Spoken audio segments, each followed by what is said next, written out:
मुल्क में सोने की फ़ी तोला कीमत में आज बड़ा इजाफा रिकॉर्ड किया गया है। ऑल पाकिस्तान सराफा एसोसिएशन के मुताबिक 5,200 रुपये के इजाफे के बाद फ़ी तोला सोने का दाम 4,77,136 रुपये हो गया है। 10 ग्राम सोने की कीमत 4,458 रुपये बढ़ने के बाद 4,09,067 रुपये हो गई। गुज़िश्ता रोज़ सोने की कीमत में 13,700 रुपये का इजाफा हुआ था।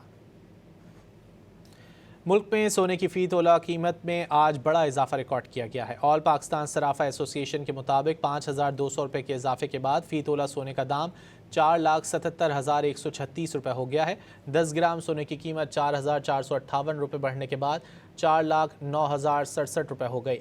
गुज़िश्ता रोज़ सोने की कीमत में 13,700 रुपये का इजाफा हुआ था। मुल्क में सोने की फ़ी तोला कीमत में आज बड़ा इजाफा रिकॉर्ड किया गया है। ऑल पाकिस्तान सराफा एसोसिएशन के मुताबिक 5,200 रुपये के इजाफे के बाद फ़ी तोला सोने का दाम 4,77,136 रुपये हो गया है। 10 ग्राम सोने की कीमत 4,458 रुपये बढ़ने के बाद 4,09,067 रुपये हो गई। गुज़िश्ता रोज़ सोने की कीमत में 13,700 रुपये का इजाफा हुआ था।